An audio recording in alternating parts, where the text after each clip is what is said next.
Welcome to world-renowned Carter the Great Theater. During the performance this evening, please, no photography or video recording. Tonight's featured show is about to begin. Sit back, relax, and enjoy the magic.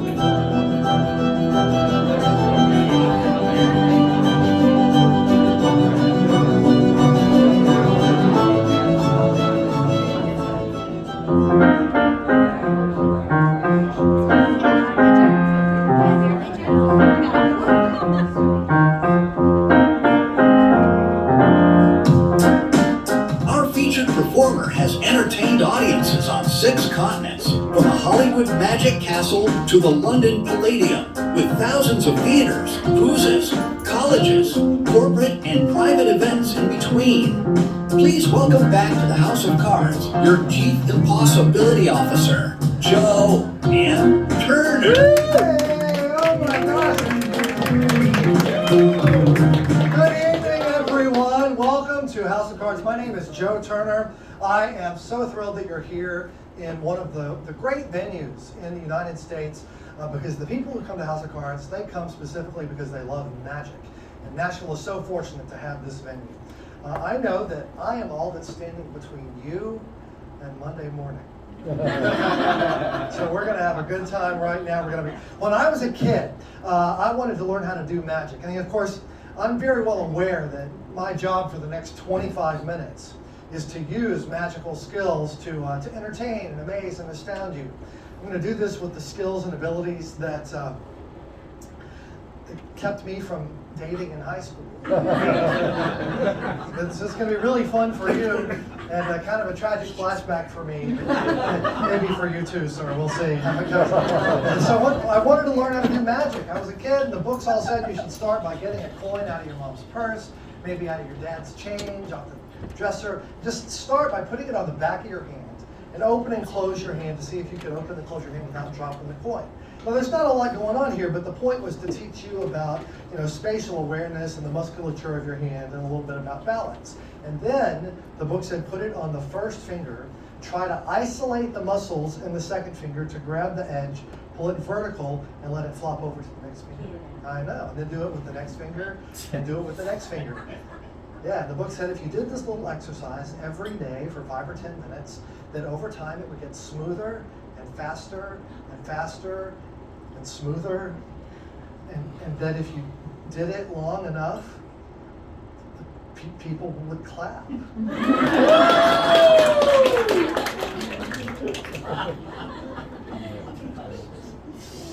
Thank you. Yep. 24 minutes to go. I'm glad you like it. My friends were like, well, Joe, that's cool that you spent so much time learning to do something completely useless, but it's not really magic, is it? Magic is when something that you're paying attention to suddenly disappears and reappears somewhere where it wasn't supposed to be. Like it goes from one part of your body and comes out somewhere else. Like you, my friends, were too stunned to applaud. No. It's too late now. They were like, Joe, clearly, because that's how 6-year-olds begin their arguments, clearly, you're using sleight of hand. You're concealing the coin somehow between your fingers or maybe behind your hand, or it's going up your sleeve somehow so that we just can't see it. If only you had a barrier of some kind, a barrier made of steel or titanium or silk, so that when the coin went into your hand, we would know it couldn't possibly be going through your fingers, it couldn't be going up your sleeve, it couldn't be going around the back. Then and only then, if the coin disappeared, might we believe it was done by magic. And that is a pretty cool trick for a 6-year-old, don't you agree? That's where it went. So yeah, not much action in high school. However, college was a different story.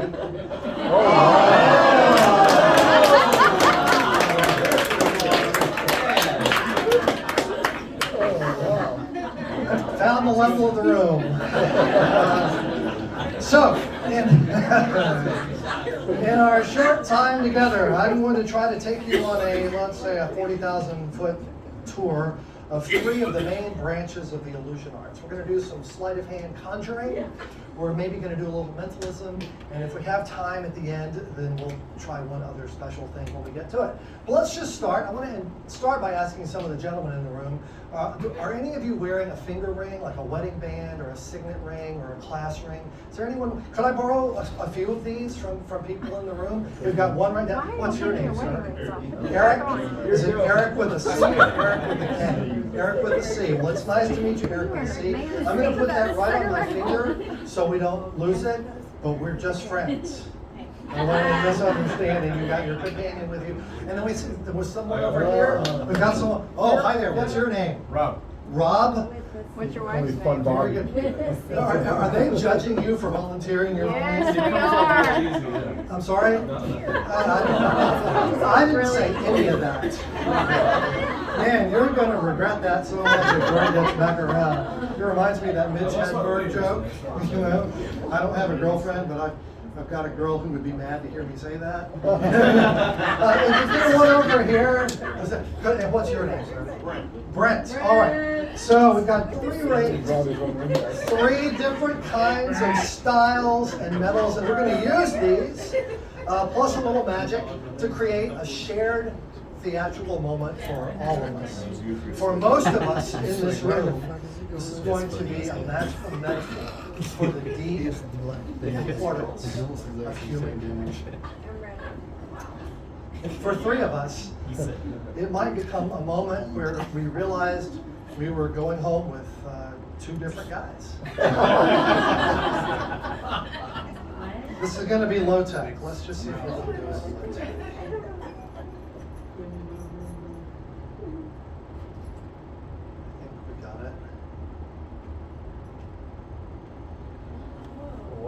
Whoa.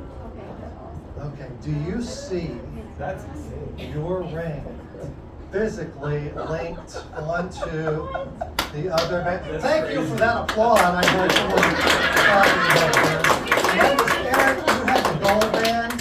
And then who was next was Rob. Yeah, so You've got to see this too. Yeah.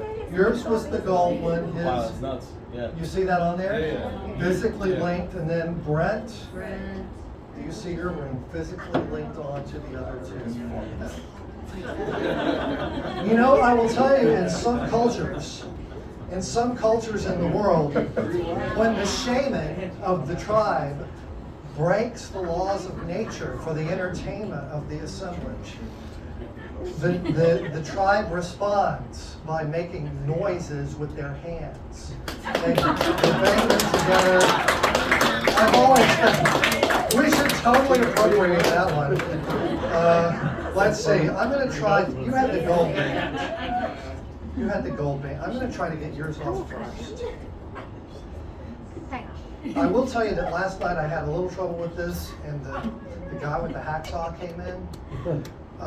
And if we have to resort to that, then we will have these waiting for you at the host desk. Oh, we got it. Yeah. Maybe a round of applause for Eric. And we've got, you said Rob and Brent. If you guys would just stand where you are. Ooh, gosh. Careful. Get back on there. I want you to see it. I want you to see it. Getting them linked back together is harder than getting them apart in the first place. Okay. Very good. So we got Rob over there. We got Brent right there. Don't blink. 1, 2, 3.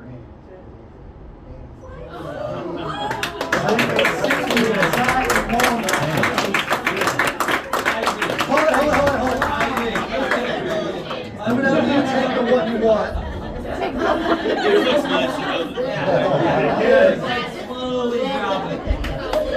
All right, applause for all of our volunteers. So, box number 1, checked, right? We did some sleight of hand with borrowed objects, some classical conjuring.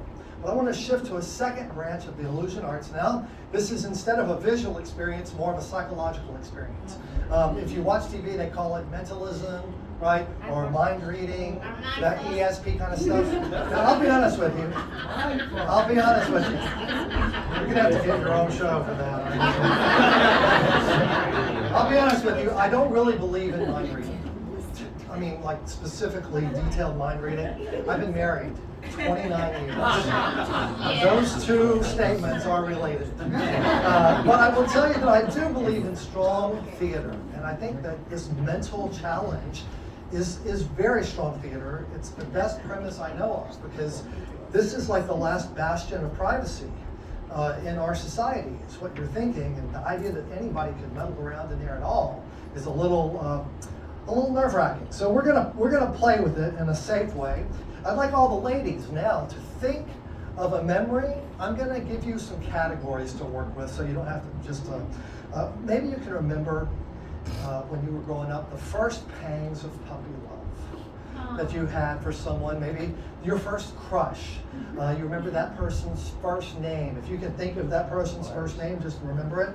If sharing that would be awkward because of the person you're sitting next to tonight, then you could shift to a different memory, which might be a city somewhere in the world that you've visited or would like to visit, something that means something to you.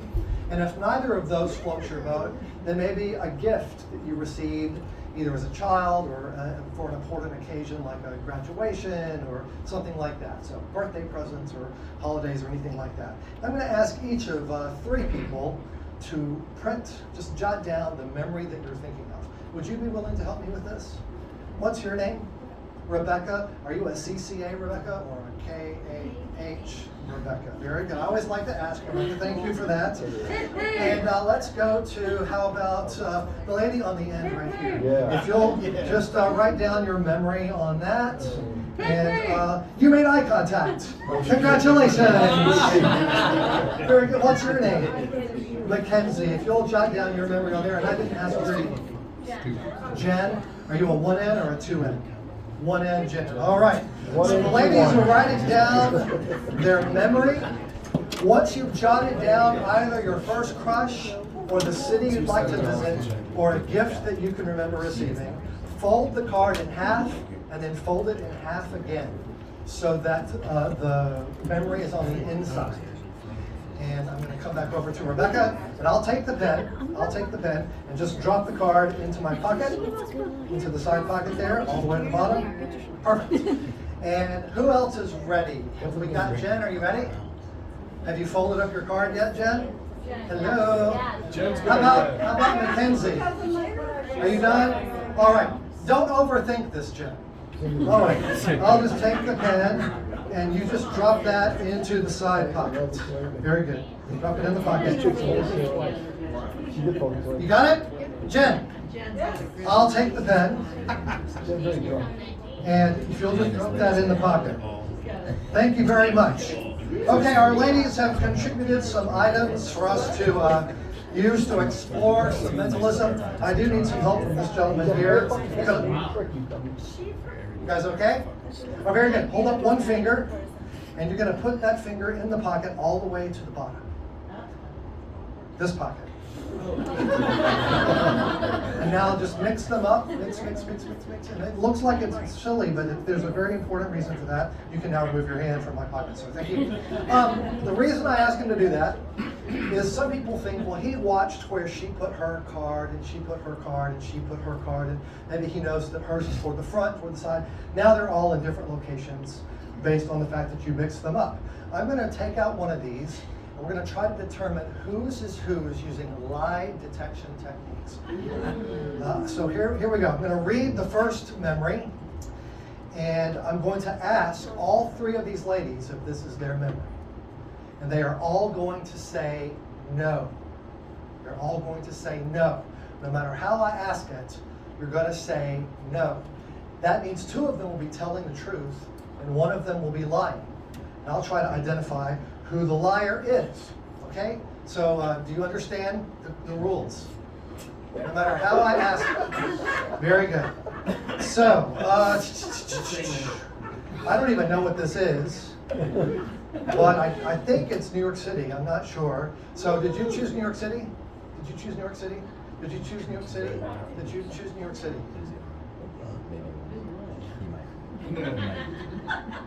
Rebecca, did you choose New York City? Are you sure you didn't choose it? You know how I can tell you're telling the truth? Because Jen was the liar. She put a new city on here. I'm going to let you take that. A round of applause for Jen. She did great. Let's take the next one. I'm not even going to look at it. Sir, what's your name? What's your name? If you'll hold on to that. Some people think, well, maybe he's got some kind of system where he knows whose card is whose if he looks at it. So I won't even look at it. I'll just let him open it, and he's going to tell me what it says in a minute. The mathematically inclined among you in the back maybe have realized my odds have gotten better. Right? Now it's 50-50, but I still have to get it right. So please tell me, what is the memory? Jake, first kiss. All right. Well, I'm going to ask them both if they were thinking of Jake. They are both going to say no. And we'll see, maybe as a group, if we can figure out who is telling the truth. So, Rebecca, did you think of Jake? And Mackenzie, did you think of Jake? Now, both of them said it almost exactly the same way. Were you listening? Yeah. It was like a recording. So I'm going to go the other way. Mackenzie, did you choose Jake? No. Rebecca, did you choose Jake?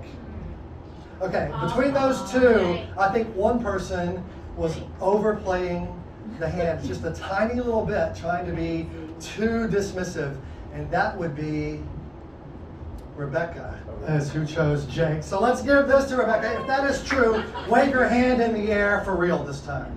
This is you. I'll bet yes. Okay, round of applause for Rebecca. Mackenzie, come here. Come on up, Mackenzie. All right, Mackenzie, we know for a fact, watch your step. We know for a fact that the one that's left in my pocket is yours. So we're going to change gears. Would you reach back in that pocket, hold your card folded in your clenched fist, hold it above your head. We're never going to even open it. We'll just leave it the way you had it. And I want you to think about this memory. And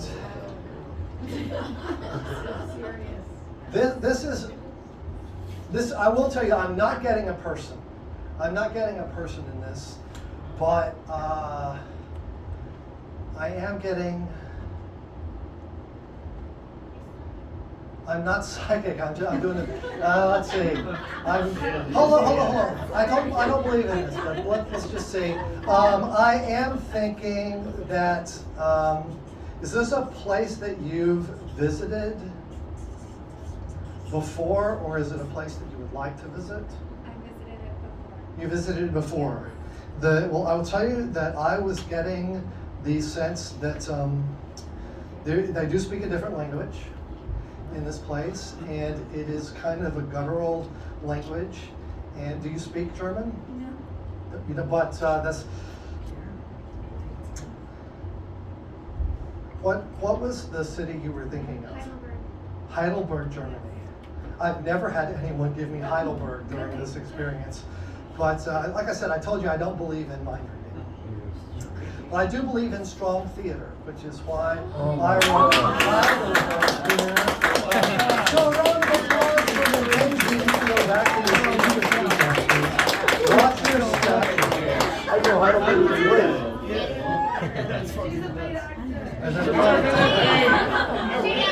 I'll let Mackenzie fight you all off afterwards. All right, so conjuring, box ticked. Mentalism, box ticked. I think we have time for the final illusion of the evening. In order to do this, I need a couple who might be willing to come up on stage and help me.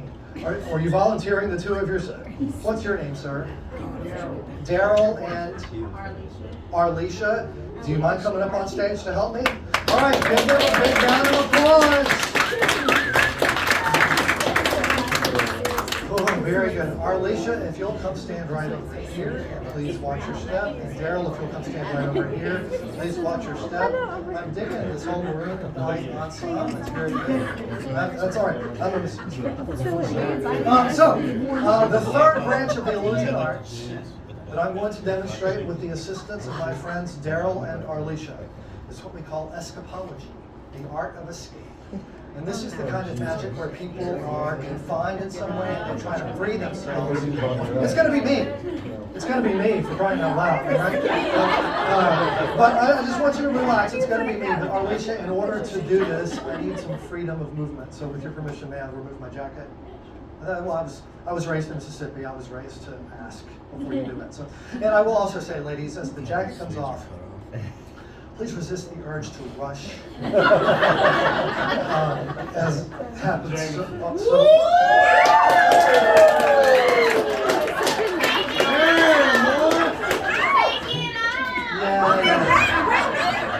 You laugh, but I made $45 last night. Okay, here's the thing. In a minute, I'm going to ask you to hold the jacket in a certain way. You'll put your left hand under that shoulder, and you'll put your right hand under that shoulder, and you'll make a little curtain for me, okay? That's where we're going. Not just yet, but in a moment, that is where we're going. Now, in order to do an escape, I have to have something to escape from, so I've come prepared with a OSHA-compliant House of Cards escape and emergency kit, in which I have a piece of rope. If you'll hold one end and you'll hold the other, please pull on it, make sure it is exactly what it appears to be, solid piece of rope. In the event that I cannot free myself, Daryl, I've come prepared with a pair of scissors so you can cut me loose if and when the need should arise. If any of you in the room are hypersensitive to very bright light or highly reflective surfaces, now is your chance to cover your eyes, because these sleeves are going up, and what's behind me, oh my God, I know. Yeah, well, I'm just saying, you can't spray that on. You have to grow it yourself. Yeah, I know. Okay, I just do that so you can see there's nothing up the sleeves. I am perspiring a little bit, but it's okay. And we're going to take some cotton rope. If you'll let go, it's kind of a cotton poly rope. We'll make a knot, hold the ends. I'll put my wrist inside. You're going to pull it down till it's touching my wrist. And now use both hands, steadily pull on it until it cinches down as tight as we can get it. Please use both hands. I'll stop it if it gets too much. I think we can go further. Did you feel it go? It went like another 1/8 of an inch. You felt that? And if you'll, there it goes. And you can see, I don't know if you can see in the back, but up front, you can see my skin is being kind of wrenched into that knot, which is good. And if I squeeze like this, you can feel the pulsing of the muscles and the ligaments and all that. That's good. We're almost to the bone. All right, pause right here. Look, let go of the rope. Let go of the rope. You can see because it's cotton rope, it maintains that pressure. My hand is already starting to change color from where it was before. It's getting red. All this. So, Arlisha, if you'll take the other ends and tie my other wrist, and if you'll help her so that the first knot is very, very tight, pull it tight, and someone put your finger, oh, pull it tighter. There's still some slack in there. Ah, there it goes. Put your finger on it so that it stays tight. Put your back into it, Daryl. Sir, he's going to dislocate my shoulder. Okay, put another knot on top if you can. Keep it tight. Kind of twisting it around. That's okay. Put another knot on there. Now, that is solid. There's nothing going on in there. If you'll stand back over here, Daryl, and Arlisha, you're back where you were. You couldn't put your finger between the rope and my skin on either wrist, could you? Very good. Well, I'll let you grab the jacket and hold it the way. Well, put another knot on there. Put another, there's enough left that you can put a third one. Very good. And I'm going to let the people in the audience check their handiwork. Tighten it harder. What did I do to you? I told him to jump. I've been watering down your drinks or something? Is that what you're doing? Is that tight? Is that tight? Okay, please hold the jacket the way I showed you. They did a good job, and they really are tied together. Just take it off the hanger and put it where one of you is holding your hand under that shoulder, not all the way down, just in the shoulder. Just up under the, just put your hand right up under that shoulder. In a moment, I will attempt to free myself. Possible that I've been to your left. Very good. Now, and are you wearing a watch? Is that a watch? Just work with me on this. Don't go anywhere. Okay. Are you wearing a watch? Hold your watch up so I can see. Hold your watch up so I can see. You're going to give me on your mark, set, go, and then I get 30 seconds to free myself. Okay. But it's going to be very difficult because they tied my hands behind my back. But now they've got me entitled in the front of my. This is such a mess. I have to go through the torso, through the spine, out the back, just to get back where I was. So, but you can see it really is tight. Very good. So, what's going to happen, Daryl? On your mark and set, go, and then every 5 seconds, call out 5, 10, 15. You ready? Hold that watch up so I can see. Does it have seconds? It does. Okay. Well, then I'm just going to let you. I'll just let you stop the seconds or count the seconds yourself. Okay. Whenever you're ready to count me off. On your mark. You going to count me? Get set. Go. Okay. And so every 5 seconds, he's going to count. We're not at 10 already. Daryl. 30. Okay. You know what? Screw you all. Because we're done with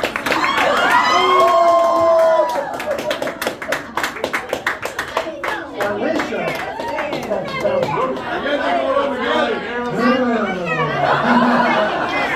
Man, Nashville is a little bit different than I remember, I'll tell you that. Would you grab that emergency kit for me, Daryl? Get those scissors out. I'm not sure what good the scissors are going to be against the cold, hard steel that we find ourselves in. But fortunately, attached to the scissors is a ribbon, and attached to the ribbon is a key. You know what? That's a handy thing to have at a time like this. You know why? Because I'm Presbyterian, and this is 5 shades of gray past my records. You did good. Hey, you did great too. Give them both a big round of applause. Please go back to your seat. And those of you who are really super interested are invited to come up and check the actual rope marks in my skin after the show to make sure they did exactly what I asked them to do. So, sleight of hand conjuring box, checked. Mentalism, mind reading box, checked. Escape box, checked. I think we made it through the entire magical tour. I hope you've enjoyed our time together. Please go out and have another drink. I hope you enjoyed all the close-up magic tonight from Frankie and Gary and Shadow, and that you'll make plans to come back to House of Cards again real soon. My name's Joe Turner. Have a great evening.